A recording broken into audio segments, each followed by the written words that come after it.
한 절씩 교독하겠습니다. 저부터 읽겠습니다. 하나님이여 주께서 어찌하여 우리를 영원히 버리시나이까? 어찌하여 주께서 기르시는 양을 향하여 진노의 연기를 뿜으시나이까? 옛적부터 얻으시고 속량하사 주의 기업의 지파로 삼으신 주의 회중을 기억하시며 주께서 계시던 시온산도 생각하소서. 영구히 파멸된 곳을 향하여 주의 발을 옮겨 놓으소서. 원수가 성소에서 모든 악을 행하였나이다. 주의 대적이 주의 회중 가운데서 떠들며 자기들의 깃발을 세워 표적으로 삼았으니 그들은 마치 도끼를 삼림을 베는 사람 같으니이다. 이제 그들이 도끼와 철퇴로 성소의 모든 조각품을 쳐서 부수고 주의 성소를 불사르며 주의 이름이 계신 곳을 더럽혀 땅에 엎었나이다. 그들이 마음속으로 이르기를 우리가 그들을 진멸하자 하고 이 땅에 있는 하나님의 모든 회당을 불살랐나이다. 우리의 표적은 보이지 아니하며 선지자도 더 이상 없으며 이런 일이 얼마나 오래는지 우리 중에 아는 자도 없나이다. 하나님이여 대적이 언제까지 비방하겠으며 원수가 주의 이름을 영원히 능욕하리이까? 주께 함께 읽습니다. 주께서 어찌하여 주의 손 곧 주의 오른손을 거두시나이까? 주의 품에서 손을 빼내시어 그들을 멸하소서. 아멘. 네, 우리 하나님의 침묵 안에 담겨진 메시지라는 제목으로 하나님의 말씀 함께 나누겠습니다. 오늘 우리가 함께 읽은 이 시편 74편은 예루살렘이 기원전 586년에 바벨론에게 멸망을 당한 후 이스라엘 백성이 하나님께 부르짖는 탄원시입니다. 특별히 하나님의 성전이 파괴가 되고 하나님의 백성이 수치와 능욕을 당하는 그런 참혹한 고난 속에서 하나님의 간섭과 개입을 호소하는 그런 기도로 가득한 시가 오늘 우리가 함께 읽은 시편 74편입니다. 오늘의 기도는 질문으로 시작합니다. 1절 말씀이죠. 하나님이여 주께서 어찌하여 우리를 영원히 버리시나이까? 어찌하여 주께서 기르시는 양을 향하여 진노의 연기를 뿜으시나이까? 어찌하여? Why? 왜? 하나님 도대체 왜 우리를 영원히 버리십니까? 하나님 도대체 왜 하나님께서 기르시는 양을 향하여 도대체 왜 하나님의 자녀들, 하나님의 소유된 백성들을 향하여 진노의 연기를 뿜으시는 것입니까? 라는 질문으로 오늘 기도가 시작이 됩니다. 우리가 보통 질문을 할 때는 이해를 할 수가 없으니까 질문을 하는 거죠. 도대체 왜 하나님이 하나님의 백성에게 진노의 연기를 뿜으실까? 이게 도무지 이해가 안 되는 거예요. 하나님이 도대체 왜 하나님의 백성을 저 바벨론의 포로로 끌려가게 하실까? 아니 도대체 왜 하나님의 성전이 저 하나님을 모독하는 바벨론의 군대에 짓밟히도록 내버려 두실까? 도무지 이게 이해가 안 되는 겁니다. 여러분들은 이해가 되십니까? 도대체 하나님이 왜 하나님의 자녀와 백성과 교회에게 이런 일들을 허락하실까? 하나님은 도대체 왜 다윗이 아닌 사울의 지배하에 이스라엘이 머물러 있게 만들까? 하나님은 왜 저런 여로보암 같은 왕들을 일으켜서 이스라엘 백성들이 환난을 당하고 고통을 당하게 하시는 것일까? 이해가 되십니까? 이해가 잘 안 되죠. 저 북한 동포들은 왜 도대체 저렇게 사악한 정치 체제 아래서 저렇게 오랜 시간 동안 고통을 받아야 하는가? 동방의 예루살렘이라고 불렸던 저 땅이 도대체 하나님은 왜 하나님의 약속의 땅을 향하여 진노하는 것일까? 도무지 이해를 할 수가 없는 거죠.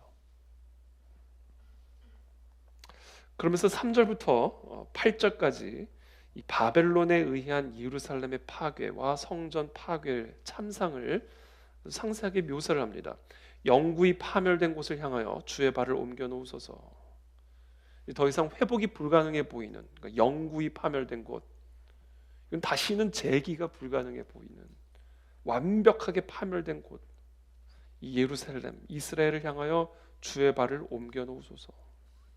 원수가 성소에서 모든 악을 행하였나이다. 하나님의 거룩한 성소, 우리는 감히 함부로 들어갈 수도 없었던 그 거룩한 성소를 이 원수들이 완전히 할 수 있는 악이란 악은 다 행했나이다.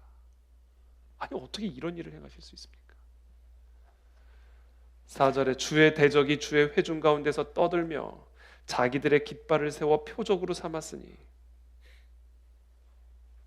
이건 또 뭐예요? 주의 대적이 주의 회중 가운데서 떠들며 자기들의 깃발을 표적으로 세웠다는 거예요. 하나님의 성전 한복판에 바벨론의 국기를 세운 거예요. 하나님의 거룩한 성전 한복판에 바벨론의 신들을 세워놓은 겁니다.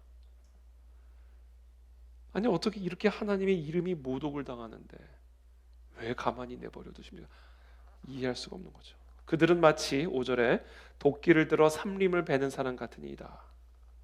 이제 그들이 도끼와 철퇴로 성소의 모든 조각품을 쳐서 부수고 그 거룩한 성소의 조각품들을 마치 도끼로 삼림 베듯 다 쳐 부수고 주의 성소를 불사르며 주의 이름이 계신 곳을 더럽혀 땅에 엎어버렸나이다.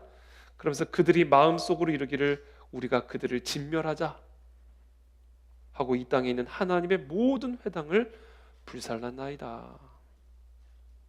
도무지 이 하나님의 주권과 이름이 모욕을 당하는 이 지경을 허락하시는 그 하나님을 도무지 이해할 수가 없는 거예요.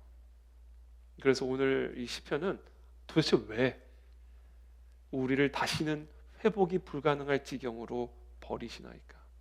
영원히 파멸된 것처럼 보일 만큼, 더 이상 회복 재건이 불가능해 보일 만큼 우리를 향하여 이와 같은 진노의 연기를 뿜으시는 이유가 도대체 무엇입니까? 그런데 그 가운데서도 가장 이해할 수 없었던 게 있어요.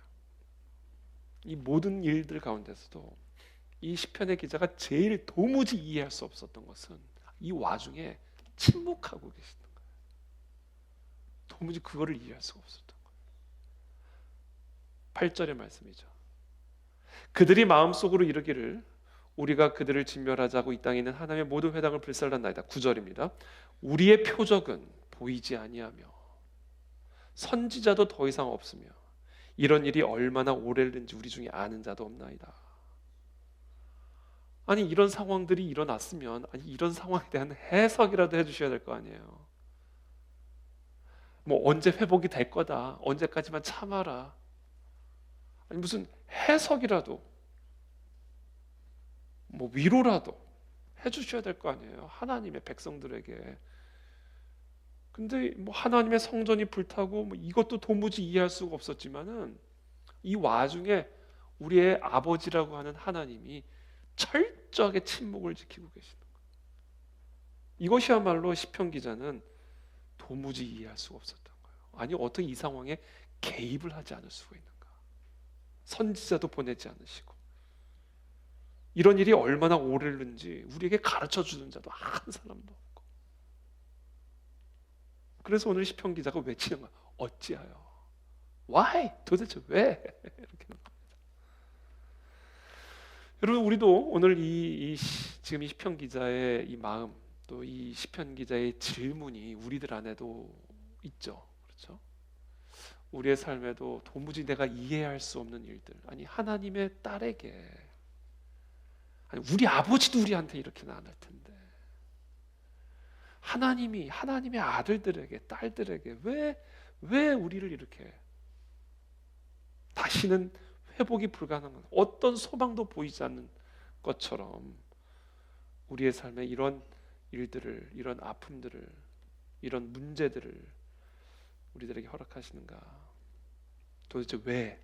Why? 큰 물음표가 우리가 신앙생활을 하다 보면 우리의 마음과 생각 속에 올라옵니다. 또 우리 개인의 삶뿐만 아니라 우리를 둘러싼 상황들, 특별히 우리가 최근에 정말 계엄 사태 이후에 정말 우리가 이 나라와 이 민족을 위해서 그렇게 기도하고 부르짖었는데 어떻게 기도한 그대로 반대로 그냥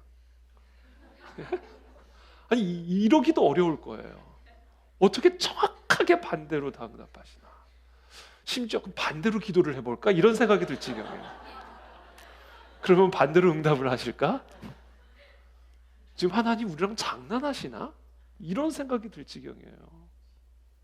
아니 어쩜 이럴 수가 있을까? 그러고는 아무 말씀도 없으셔요. 내가 이래서 이렇게 했다, 앞으로는 이렇게 될 거다, 아무런.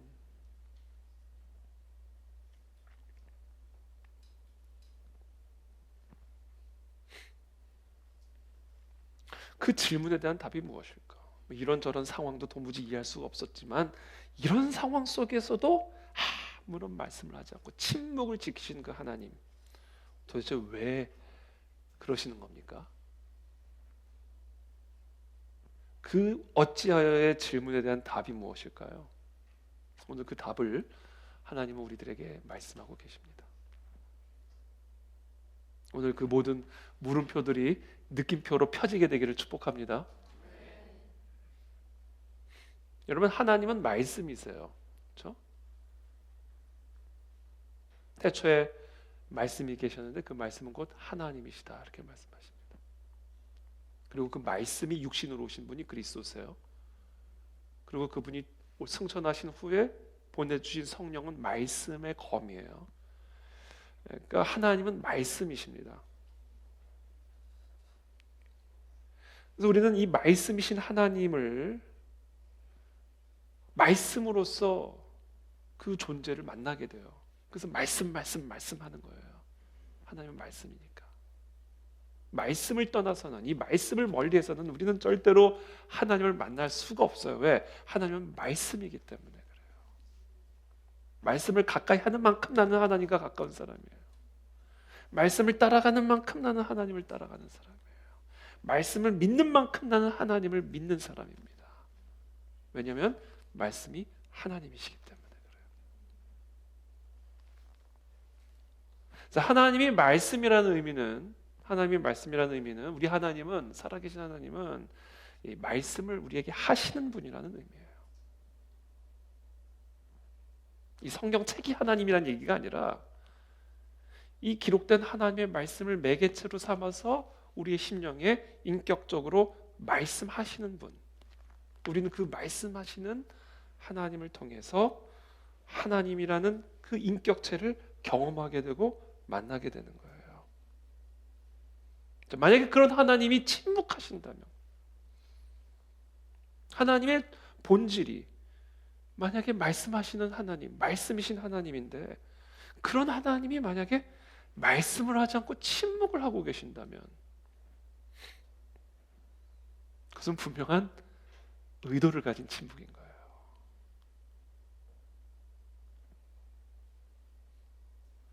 그래서 우리 하나님의 침묵은 하나님의 부재를 의미하는 게 아니에요. 하나님의 무관심을 의미하는 것도 아닙니다.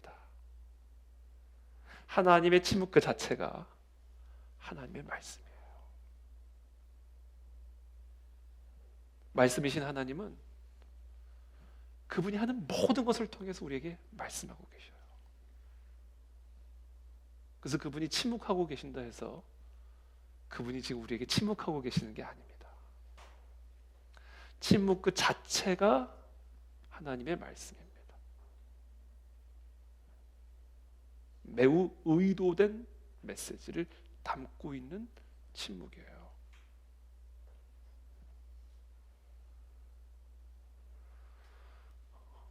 그래서 오늘 우리는 그 침묵, 하나님의 침묵이라고 하는 그 하나님의 메시지, 그러니까 무엇인지를 오늘 우리는 한번 묵상하고자 하는 것이죠. 만약에 하나님이 저와 여러분들의 기도에 침묵하고 계신다, 우리의 아우성에도, 우리의 부르짖음에도 하나님은 어떤 반응도 없으시고 침묵하고 계신다, 이 성경을 쭉 보면요, 이 성경에 드러나는 하나님, 이 하나님의 침묵에는 크게 세 가지 정도의 이유들이 있습니다. 첫 번째 이유는 하나님이 언제 침묵하시는가? 하나님은 하나님의 백성이 죄와 불순종을 행할 때 침묵하십니다. 아주 이거는 일관된 하나님의 메시지예요. 어떤 아버지가요, 자녀가 있는데 이 자녀가 계속해서 아버지한테 거짓말을 하는 거예요. 그리고 뭐 이렇게 하라 해도 전혀 말을 듣지 않는 거예요.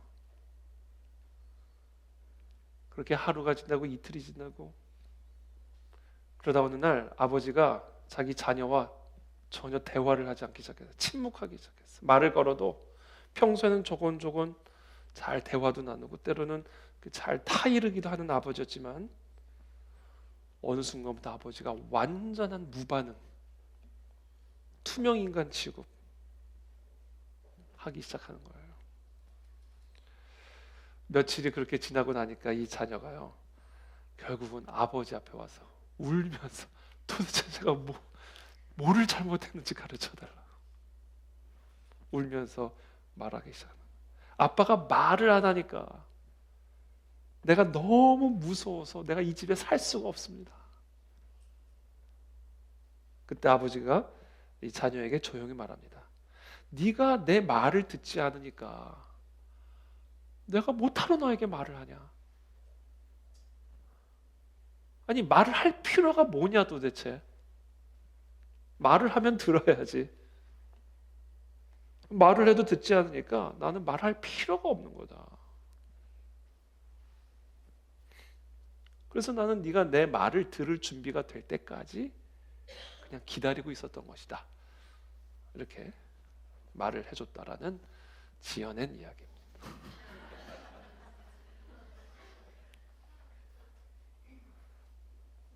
이 하나님이 지금 이 아버지가 하는 거랑 똑같이 하세요. 말을 하면 들어야지. 아무리 말을 해도 듣지를 않으면 그때부터는 침묵하는 거예요. 그 말을 들을 준비가 될 때까지. 두려움과 공포에 떨게 만드는 거예요. 그래서 자기 발로 스스로 하나님을 찾아, 하나님 무슨 말씀이든 하십시오. 제가 행하겠습니다. 그렇게 우리의 마음을 가난한 심령으로 만들기 위한 그와 같은 무언의 메시지가 하나님의 침묵 안에 담겨져 있는 하나님의 말씀이에요. 그러므로 하나님의 침묵은, 혹시 우리 가운데 그런 하나님의 침묵을 경험하고 계시는 분들이 있습니까? 하나님의 침묵은 지금 우리가 지금 하나님의 말씀을 듣지 않고 있다라는 사실을 말씀하고 계시는 하나님의 메시지입니다. 그래서 더 이상 말씀하지 않는 거예요. 나타나지도 않는 거예요. 어차피 인도하지도 않는 거예요. 인도해봐야 따라오지를 않으니까. 그래서 불기둥도 걷어가시고 구름기둥도 다 걷어가시고 스피커도 다 걷어가시고 완전한 암흑과 완전한 침묵 가운데 내버려 두시는 겁니다.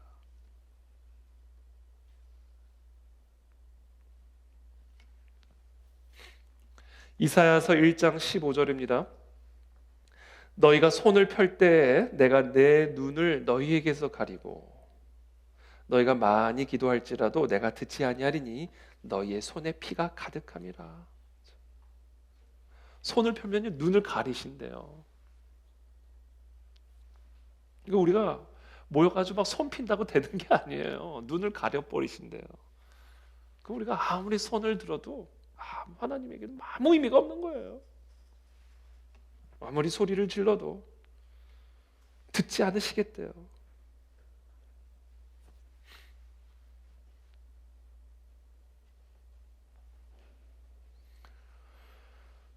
자, 시편 74편의 배경을 제가 말씀드렸죠. 성전이 바벨론에 의해서 파괴되고 하나님의 백성들은 바벨론의 포로로 끌려갔어요.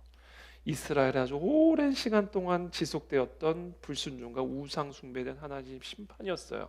여러분 이사야서 예레미야서를 읽어보십시오. 선지서들을 다 읽어보세요. 하나님이 한두 번 말씀하신 게 아니에요. 이사야를 보내시고 예레미야를 보내시고 에스겔을 보내시고 얼마나 많은 선지자들을 보냅니까? 얼마나 큰 소리로 외칩니까? 그때마다 선지자를 족족 잡아 죽였어요. 그러니까 더 이상 선지자를 보낼 필요가 없는 거예요. 그래서 그 순간마다 완벽한 침묵으로 들어가시는 겁니다. 완벽한 노터치. 그래, 알아서 가라는 거예요.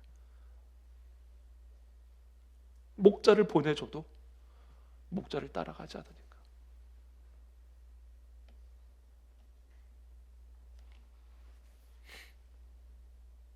그러니까 하나님의 침묵은 하나님의 침묵은 침묵이 아니에요. 잠들어 있는 이스라엘 백성들을 흔들어 깨우는 우레고 천둥 번개입니다. 여러분들이 침묵을 침묵으로 여겨주셔서는 안 돼요. 지금 우리의 이 견고하고도 강팍한 마음을 깨고 부수기 위한 우레요, 망치 소리요, 망치질이요, 천둥 번개입니다.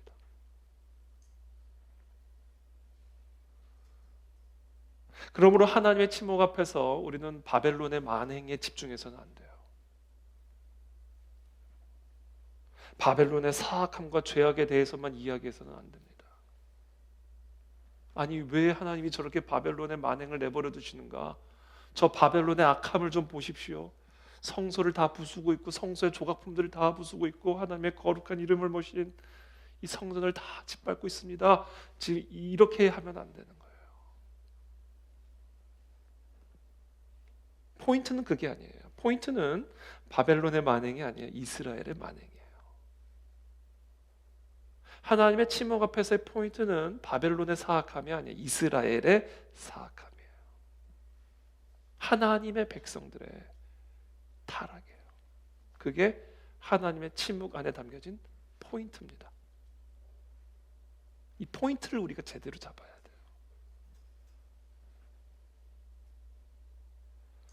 하나님의 백성들의 만행과 사악함을 다루기 위해 바벨론의 만행과 사악함을 자신의 도구로 삼고 계시는 하나님의 손길에 하나님의 백성들은 집중해야 됩니다. 이 침묵 앞에서.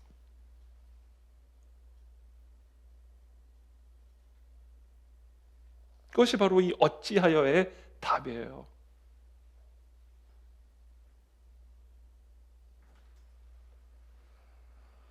여러분, 하나님의 지금 이 시편의 기자가 제일 이해가 될 수 없었던 게 하나님의 백성인데 아니 어떻게 이렇게 하나님의 성소인데 이해할 수 없었던 거거든요. 근데 여러분들 우리가 반드시 알아야 되고 이 시편의 기자가 반드시 알아야 되는 게요. 하나님의 백성이라는 신분 그 자체가 우리를 밥 먹여주는 게 아닙니다. 하나님의 백성이라는 게 중요한 게 아니에요. 여러분 반드시 기억하세요. 천국은 하나님의 백성이 들어가는 곳이 아니에요. 하나님의 백성다운 사람들이 들어가는 곳이에요. 이게 말장난처럼 들리지만 이거는 엄청나게 다른 겁니다. 하나님의 백성이 하나님의 백성이 아니에요. 하나님의 백성다운 사람이 하나님의 백성이에요. 그러니까 지금 이스라엘 백성, 나 지금 하나님의 백성이란 말이에요. 아브라함의 혈통, 이스라엘. 근데 어떻게 이러실 수가 있어요? 지금 이런 거거든요.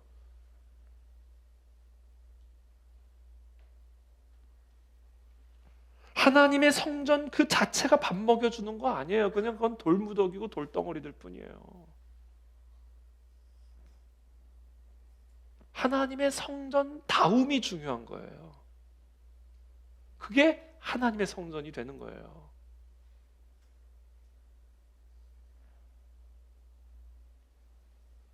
그러니까 성전다움을 잃어버린 성전은 그 순간부터 성전이 아닌 거예요. 그러니까 그 순간부터는 바벨론이 와서 밟든 부수든 아무 상관이 없는 거예요.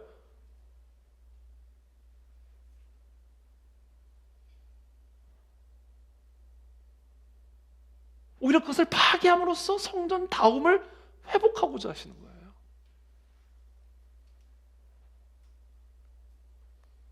하나님의 백성다움을 잃어버린 하나님의 백성은 더 이상 백성이 아닙니다.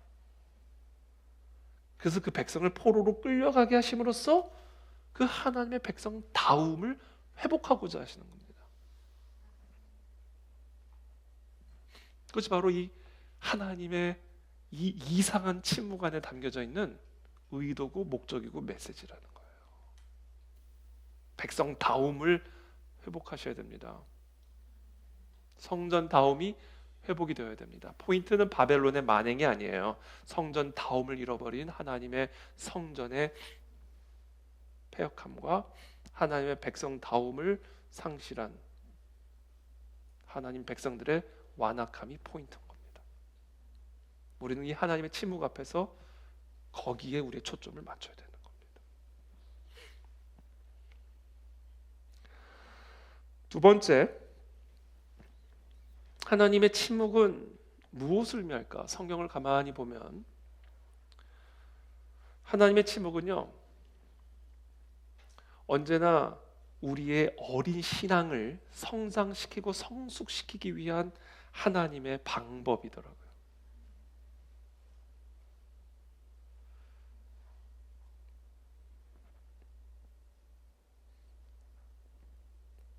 그러니까 우리가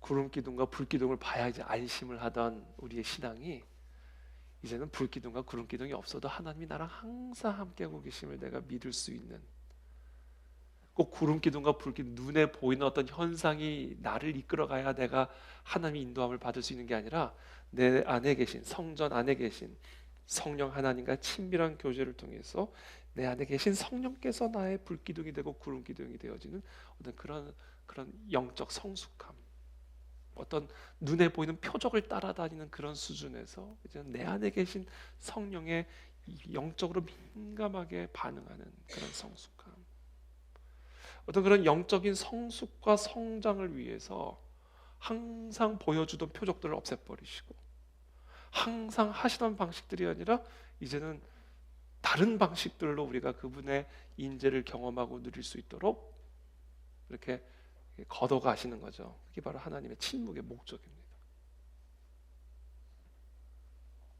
전기가 나간 어느 날 밤에 아버지와 어린 아들이 손을 잡고 집안을 걸어 들어갔습니다. 아이가 너무 불안한 거예요. 집안이 캄캄하니까. 그래서 이 아들이 아버지한테 아빠 아무것도 안 보여요. 아빠 지금 도대체 저를 어디로 데리고 가시는 거예요? 그때 아빠가 말했습니다. 괜찮아. 네 눈은 아무것도 보지 못하지만 아빠가 네 손을 끌고 네 손을 잡고 너를 인도하고 있어. 그러니까 네 눈에는 아무것도 보이지 않을지라도 그냥 아빠 손만 꽉 붙잡고 따라오면 돼. 라는 또 제가 지어낸 이야기예요.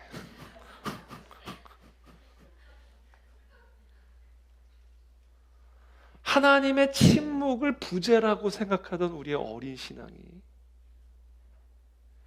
이제는 하나님이 내가 느껴지든 느껴지지 않든 지금 내 앞에 눈에 보이는 것이 뭐 어떤 상황이라 할지라도 물 가운데 지나든 불 가운데 지나든 예전에는 푸른 초장이 있어야 하나님이 나와 함께 하시는 것처럼 느껴졌는데 이제는 사망의 음침한 골짜기 속에서도 주의 지팡이와 막대기로 나를 안위하고 계시는 나의 목자 되시는 하나님이라는 사실을,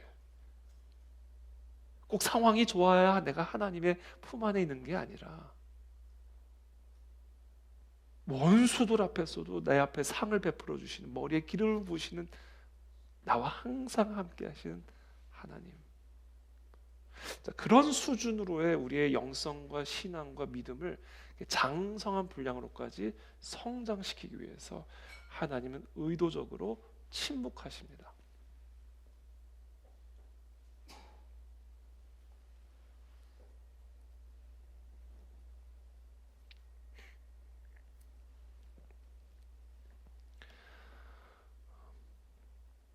욥의 고백이죠. 8절. 그런데 내가 앞으로 가도 그가 아니 계시고 뒤로 가도 보이지 아니하며. 그럼 하나님이 지금 욥과 함께하지 않는 것이었을까요? 이제 그런 신앙을 버리라는 거예요. 이제 그런 신앙에 머물러 있지 말라는 거예요. 그가 왼쪽에서 일하시나 내가 만날 수 없고 그가 오른쪽으로 돌이키시나 배울 수 없구나.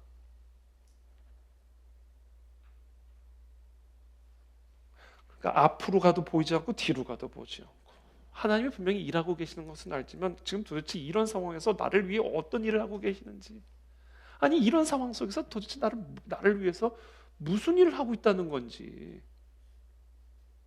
아니 어떻게 이런 일들이 나를 위한 일이라는 거지 도무지 왼쪽으로 봐도 오른쪽으로 봐도 알 수 없는 그런 상황 속에서,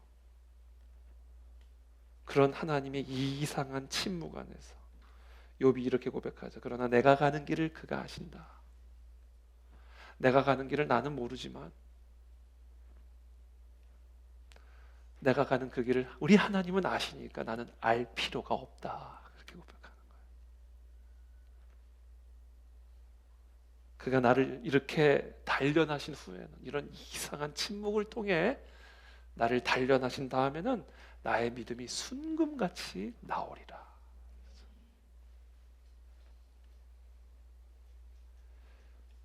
욥은 정말로 극심한 고난이죠. 우리가 인간적으로 정말 상상할 수 없는 그런 극심한 고난을 통해서 하나님의 이상한 침묵을 경험을 하죠. 그러다 그 이상한 하나님의 침묵을 통해서 이제 다음과 같은 고백을 하게 됩니다. 내가 죽게 대하여 귀로 듣기만 하여 싸우나 이제는 눈으로 주를 배웁나이다. 영안이 열린 거예요. 이제 영적인 귀가 열린 겁니다.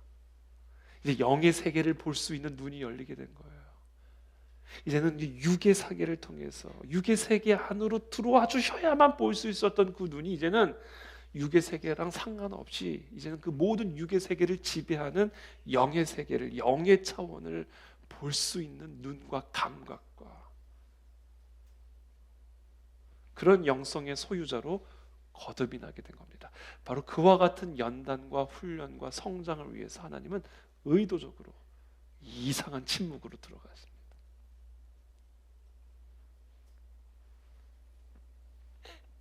저는 저와 여러분들의 삶에 그와 같은 침묵을 통해 지금 욥의 고백과 같은 그런 신앙과 믿음이 성장하게 될 줄을 믿습니다. 우리 하나님은 그런 식으로 우리를 성장시키는 분이세요.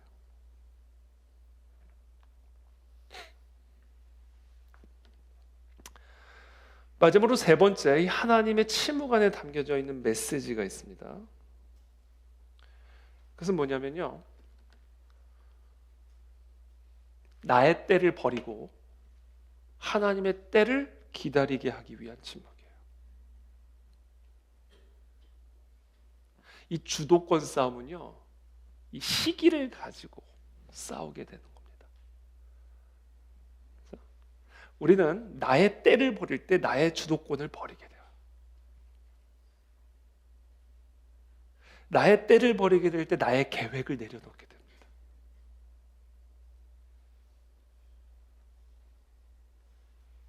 그래서 하나님은 그냥 침묵으로 가는 거예요. 아니, 하나님 지금 내가 정한 때가 요 때인데 근데 그냥 아무 소리도 없이 가는 거예요. 아니면 1년이 지났는데 10년이 지났는데 그냥 침묵으로 가는 거예요. 그렇죠? 그렇게 함으로써 나의 때, 나의 계획, 이 모든 것들을 다 하나님께 이양하고 그냥 하나님의 때, 하나님의 계획, 하나님의 방법을 수용하게끔 만드시는 겁니다. 그렇게 함으로써 내 삶의 주인이 내가 아니라 하나님이 되게 하시는 거예요. 내가 내 삶을 이끌어가는 게 아니라 하나님이 내 삶을 이끌어가도록 모든 왕권과 주도권을 하나님께 이양하게 하기 위해서 하나님은 의도적으로 침묵하십니다. 질문에도 답도 안 주세요. 기다리라, 기다리라, 기다리라. 그래서 인내는 연단을 통해서 소망을 이루게 하시는 거예요. 그래서 우리에게 그와 같은 인내가 필요한 것은 무엇을 위한 연단인가? 바로 내 삶의 왕권, 주도권을 하나님께 완전히 이양하는 그와 같은 연단을 통해서 결국 하나님의 때에 모든 것들이 아름답게 성취되는 것을 경험하게 되는 겁니다.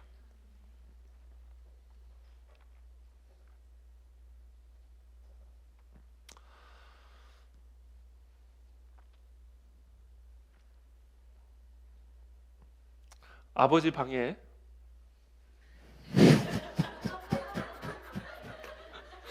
요즘 별로 기대도 안 하시는 거예요.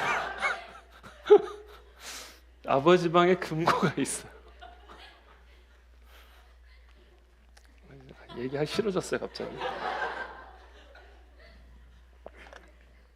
아버지 방에 금고가 있는데 이 어린 딸이, 유치원 딸이 그 금고를 너무 열어보고 싶어하는 거예요. 그래서 아빠 그 금고를 좀 열어주세요, 열어주세요, 열어주세요. 근데 아버지가 전혀 열어주질 않는 거예요. 안 돼, 안 돼, 안 돼. 그렇게 1년이 지나고 5년이 지나고 10년이 지나고 드디어 이 딸이 30살이 된 30살이 되던 어느 날 아버지가 이 딸을 부르는 거죠. 약혼식을 앞둔 이 딸에게 그 금고의 열쇠를 딱 열어주면서 거기서 이제 아파트 청약 통장이 나오는 거죠. 때가 이른 거예요. 그 아이에게 뭐 5살 꼬마에게 그것을 줘봐야 뭐 어디 뭐 어떻게 했어요. 청약 통장도 무르익어야 되고 이 아이도 무르익어야 되고 다 이게 무르익는 시간이 필요한 거예요.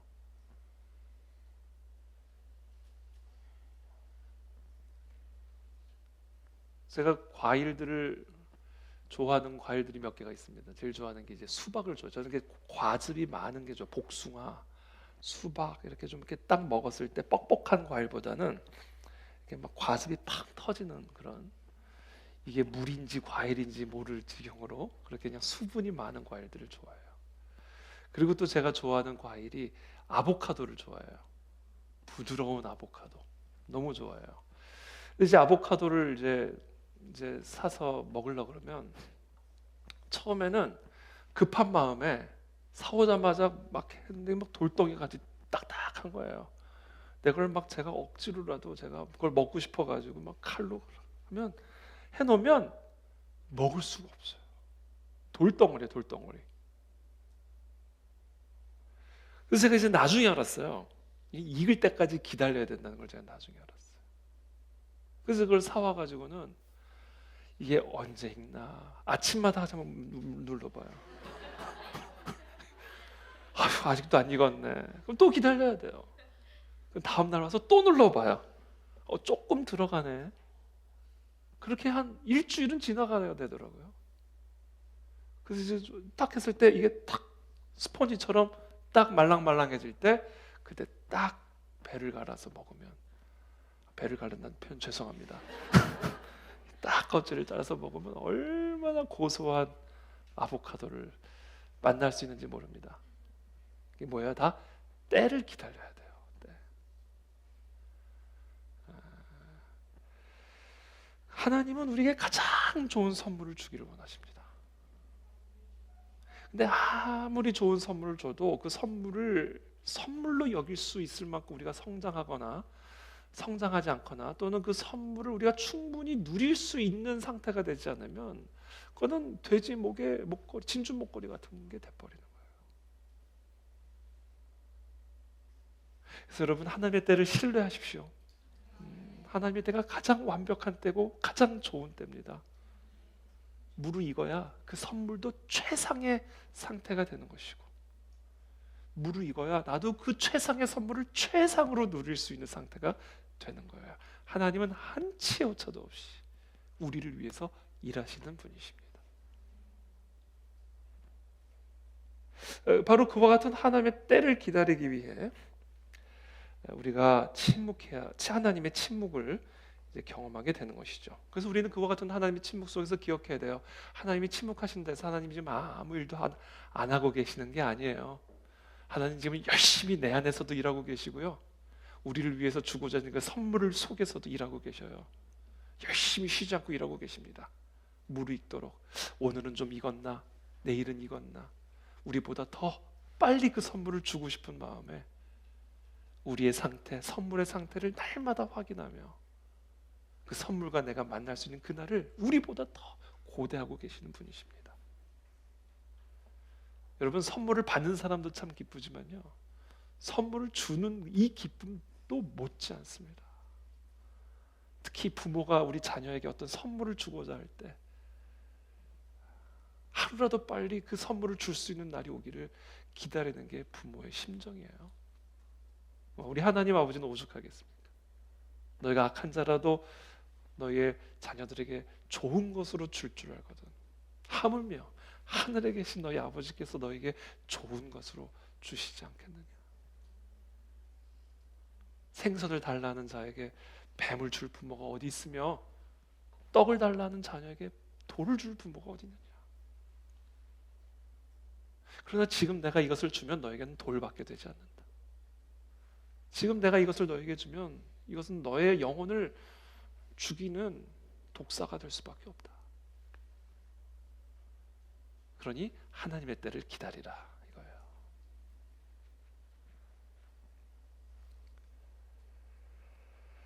베드로후서 3장 9절 말씀 우리 한번 다 같이 한번 읽어보겠습니다.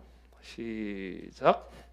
주의 약속은 어떤 이들이 더디다고 생각하는 것 같이 더딘 것이 아니라 오직 너희를 대하여 오래 참으사 아무도 멸망하지 그렇죠. 아니하고. 더디지 않아요. 더딘 것처럼 보이지만 그날은 반드시 옵니다. 또 우리 로마서 8장 28절 말씀 또 함께 읽어보겠습니다. 시작. 우리가 알거니와 하나님을 사랑하는 자 곧 그의 뜻대로 부르심을 받은 자들에게는 모든 것이 합력하여 선을 이루느니라. 그렇죠. 모든 것이 합력하여지는 데는 시간들이 필요해요. 이 일도 일어나야 되고요, 조일도 일어나야 되고 고일도 일어나고 이게 다 일어나야 돼요. 그래 이게 다 합력이 돼가지고 완벽한 선이 되는 거예요. 그러니까 하나님의 선물은 한순간에 마치 무슨 복제품처럼 탁탁 만들어지는 게 아니라고요. 내 안에 이런 경험도 필요하고요, 저런 경험도 필요하고 이런 일도 일어났어야 되고 저런 일도 일어나야 돼요. 이런 모든 것들이 다 아우러질 때 풍성한 선물로 우리의 삶에 주어지게 되는 겁니다. 그러므로 이 모든 것들을 합력하여 선을 이루시는 그 하나님의 때를 기대하시고 기다리시기를 축복합니다. 우리 하나님은 정말로 좋으신 하나님이십니다.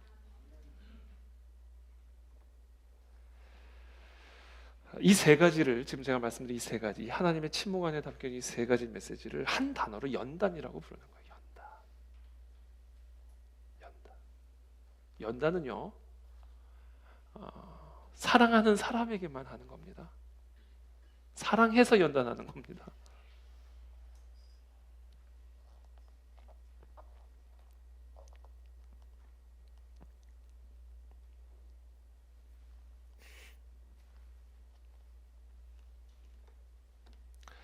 히브리서 12장 5절부터 13절 좀 긴데요. 우리 다 읽지 말고 그러면 10절부터 우리 10절부터 한번 다 같이 읽어볼게요. 히브리서 12장 10절부터 13절까지 다 함께 읽어보겠습니다. 시작. 그들은 잠시 자기의 뜻대로 우리를 징계하였거니와 오직 하나님은 우리의 유익을 위하여 그의 거룩하심에 참여하게 하시느니라. 무릇 징계가 당시에는 즐거워 보이지 않고 슬퍼 보이나 후에 그로 말미암아 연단받은 자들은 의와 평강의 열매를 맺느니라. 그러므로 피곤한 손과 연약한 무릎을 일으켜 세우고 너희 발을 위하여 고든 길을 만들어 저는 다리로 하여금 어그러지지 않고 고침을 받게 하라. 아멘. 자, 하나님의 침묵 안에 담겨져 있는 이 세 가지 메시지들을 우리가 기억할 때 우리는 우리가 더 온전한 의와 평강의 열매를 맺을 수 있는 하나님의 자녀로 변화되고 성장하고 성숙해져 갈 수가 있게 된다는 것입니다. 바로 이것이 하나님의 침묵 안에 담겨져 있는 하나님의 말씀입니다. 지금 대한민국은 지금 많은 어려움들을 겪고 있습니다. 많은 그리스도인들의 입술에서 지금 오늘 시편의 기자처럼 어찌하여 도대체 왜? 라는 질문들을 끊임없이 하고 있습니다. 심지어 패배의식까지 들어와서 영적인 무력감에까지 빠지는 그런 상황도, 그런 조짐도 보이고 있습니다. 기도해도 되지 않고 그러자 기도할 필요 없겠다라는 생각까지, 그런 영적인 무력감과 절망감에 지금 조짐들이 우리 한국 교회 가운데 보이고 있습니다.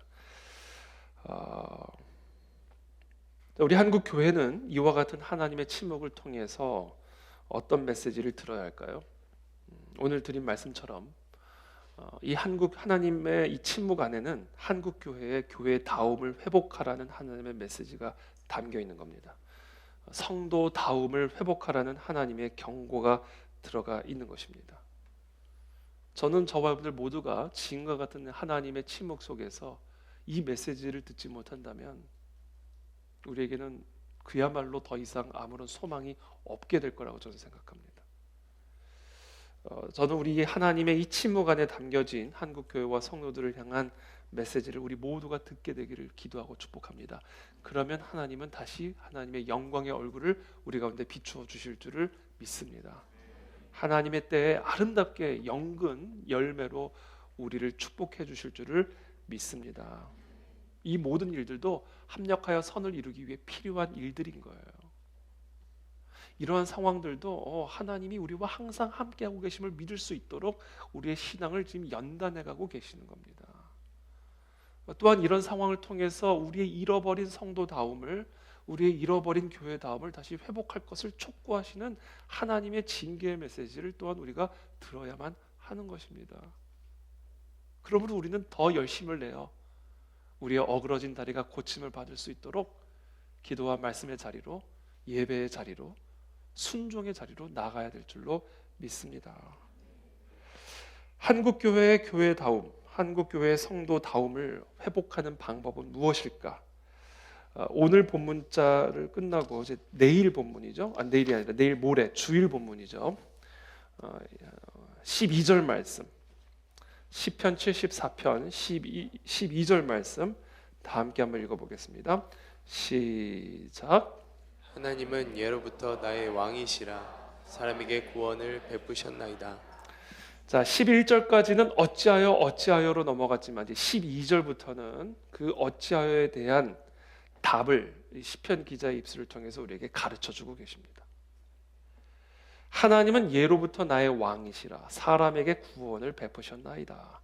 자, 이 시편 기자는 과거를 회상하면서 과거로부터의 기억과 교훈을 되살리면서 이 하나님의 침묵 안에 담겨져 있는 분명한 메시지를 되살립니다. 그것은 뭐예요? 첫 번째, 이 12절의 말씀에서 지금 뭐예요? 첫 번째, 하나님은 나의 왕이시다. 하나님은 옛적부터 나의 왕이시다. 그것을 우리가 망각했다. 그것을 우리가 상실했다. 그래서 교회다움을 잃어버렸다. 성도다움을 잃어버렸다. 그래서 지금 우리에게 이런 일들이 일어나게 된 것이다. 우리는 하나님의 침묵 속에서 우리가 잊어버린, 우리가 망각해버린 이 사실을 다시 기억해내야만 합니다. 하나님은 예로부터 우리의 왕이십니다. 하나님이 나의 왕이시라는 말씀은 나는 왕의 백성이라는 사실을 의미하는 것입니다. 그러면 우리는 왕의 백성의 정체성을 가지고 살아가야 하는 겁니다. 그것이 바로 교회다움이요 성도다움입니다. 우리는 하나님의 이 침묵 속에서 하나님은 왕이시요 나는 왕의 백성이라는 사실을 다시 기억하고 그래서 그 정체성을 따라 살아가는 교회다움과 성도다움을 반드시 회복해야 합니다. 그렇다면 왕의 백성에게 요구되는 것은 무엇입니까? 정말 우리가 하나님을 나의 왕으로 여긴다면 그 왕의 백성다움이라는 것은 도대체 무엇입니까? 왕의 왕권을 존중하는 거예요. 왕의 왕권을 존중한다는 것은 무엇입니까? 왕이 하라는 대로 하는 거예요. 그게 왕권을 존중하는 겁니다. 하나님의 말씀을 청종하는 거예요. 하나님의 말씀을 듣고 이 말씀대로 살아가야 돼요. 그게 교회다움이고 백성다움, 성도다움이에요. 우리는 하나님의 침묵 속에서 그동안 우리가 하나님의 말씀을 제대로 듣고도 순종하지 않았던 우리의 죄를 회개해야 합니다. 그리고 다시 우리는 그 교회다움을, 백성다움을 회복해야 돼요. 무엇으로? 하나님의 말씀을 청종함으로.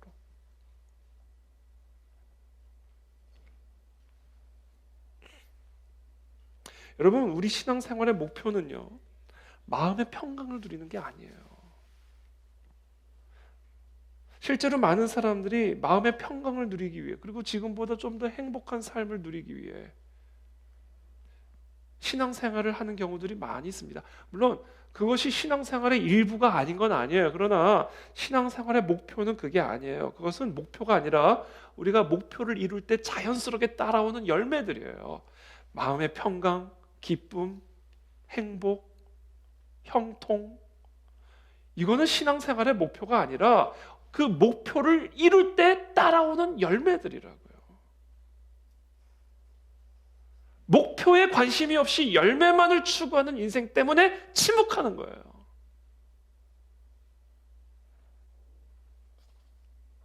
우리의 신앙생활의 목표는요, 하나님의 말씀을 청종하는 거예요. 왕권을 존중하는 것, 그것이 우리의 삶의 목표요, 신앙의 목표입니다. 왜냐하면 우리 하나님은 예로부터 우리의 왕이셨기 때문에 그래요.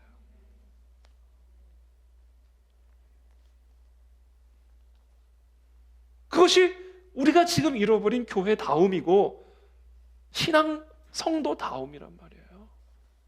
그래서 사도 바울의 고백을 다 같이 들어보세요. 갈라디아서 2장 20절 다 함께 읽어보겠습니다. 시작. 내가 그리스도와 함께 십자가에 못 박혔나니 그런즉 이제는 내가 사는 것이 아니요 오직 내 안에 그리스도께서 사시는 것이라. 이제 내가 육체 가운데 사는 것은 나를 사랑하사 나를 위하여 자기 자신을 버리신 하나님의 아들을 믿는 믿음 안에서 사는 것이라. 여러분, 하나님의 아들을 믿는 믿음 안에서 사는 것, 이제 그게 우리의 삶인데요. 그 하나님의 아들을 믿는 믿음 안에서 산다는 게 뭐냐면요, 그리스도와 함께 십자가에 못 박히는 거라는 거예요. 이제 더 이상 내가 사는 게 아니라 내 안에 그리스도께서 사시는 것, 그것이 내가 하나님의 아들을 믿는 믿음 안에서 사는 것이, 그것이 우리 신앙의 목표가 될 때 모든 온갖 선한 열매들 우리의 삶에 주렁주렁 매달리게 된다는 거예요. 자, 그렇다면 내 안에 사는 이 내가 아니라 그리스도가 되게 하는 것, 내가 그리스도와 함께 십자가에 못 박혀 죽음으로 이제 내 안에 사는 이 그리스도가 되게 하는 것, 그것은 뭐예요? 하나님의 말씀으로 나를 죽이는 삶이에요. 하나님의 말씀으로 내 뜻을 죽이는 삶이라고요. 그게 왕의 왕권을 존중하는 삶이요, 그것이 하나님의 아들을 믿는 믿음 안에서 사는 삶이요, 그것이 내 안에 사느니 더 이상 내가 아니라 그리스도가 되게 하는 삶이에요. 그게 교회다운 삶이고 그것이 성도다운 삶이고 그것이 우리의 삶의 유일한 목표고 신앙생활의 유일한 목표예요. 우리가 그 목표를 추구를 할 때 온갖 선한 열매들이 우리의 삶에 맺혀지게 되는 겁니다. 바로 그런 삶을 위해 하나님이 침묵하시는 거예요. 이거를 회복하라는 거예요. 말해도 듣지 않으니까 침묵함으로써 하나님의 말을 듣고 순종하게 하기 위한 겁니다. 그러니까 여러분, 지금 우리가 상황이 어떤 상황이든 이제 우리는 이거 하나만 신경 쓰면 돼요. 하나님은 예로부터 나의 왕이시라. 그러면서 뭐라고 얘기해? 사람에게 구원을 베푸셨나이다. 하나님이 나의 왕이라는 사실을 기억하고 나는 그분의 백성이라는 사실을 기억하고 그분의 백성에게 합당한 삶, 백성다움은 하나님의 말씀으로 나를 죽이는 삶이라는 것을 기억할 때 사람에게 구원을 베푸셨나이다. 바로 이것을 가르쳐주기 위해서 하나님이 의도적으로 침묵하신 것이로구나 라는 답을 찾은 거예요. 그러면서 이제 쭉 13절부터 이제 마지막으로 쭉 읽어 나갈게요. 23절까지. 주께서 주의 능력으로 바다를 나누시고 물 가운데 용들의 머리를 깨뜨리셨으며. 그래요, 여러분. 지금 이것만 회복하면요, 저와 여러분들이 성도다움, 교회다움, 지금 말씀드린 이것만 회복하면요, 하나님이 어떤 식으로 우리를 구원하실 것이냐면 그분의 능력으로 바다를 나누시는 방식으로, 물 가운데 용들의 머리를 깨뜨리는 방식으로, 리워야단의 머리를 부수시고 그것을 사막에 사는 자에게 음식물로 주셨으며, 주께서 바위를 쪼개어 큰 물을 내시며 주께서 늘 흐르는 강들을 마르게 하셨나이다. 낮도 주의 것이요 밤도 주의 것이라. 주께서 빛과 해를 마련하셨으며 주께서 땅의 경계를 정하시며 주께서 여름과 겨울을 만드셨나이다. 여호와여, 이것을 기억하소서. 원수가 주를 비방하며 우매한 백성이 주의 이름을 능욕하였나이다. 바로 이와 같은 하나님의 능력으로 우리를 구원하여 주옵소서. 그리고 그렇게 구원하실 것을 믿음으로 선포하는 그 기도가 오늘 이 시편 74편의 기도입니다. 그러므로 이제 우리가 함께 기도하며 나갈 때 오늘 우리가 먼저 회개해야 합니다. 교회다움을 잃어버린 나의 죄를, 성도다움을 잃어버린 우리의 죄를 용서하여 주시옵소서. 그것만 회복하면 지금 설명한 이런 놀라운 능력으로 하나님은 우리를 구원해 주실 것입니다. 질병으로부터 구원해 주실 것입니다. 가난으로부터 우리를 구원해 주실 것입니다. 바다를 가르시고 광야에 강을 흐르게 하시는 방식으로 우리를 구원해 주실 것입니다. 이 나라를 삼키려는 리워야단의 머리를 부수시고 용들의 머리를 깨 주실 것입니다. 이 모든 것이 무엇 하나에 달려 있는가? 예로부터 우리의 왕 되신 그분의 말씀을 청종할 때 이 모든 일들을 이루실 줄을 믿습니다. 바로 이것이 하나님의 이상한 침묵 안에 담겨진 하나님의 말씀입니다. 함께 기도하며 나가겠습니다.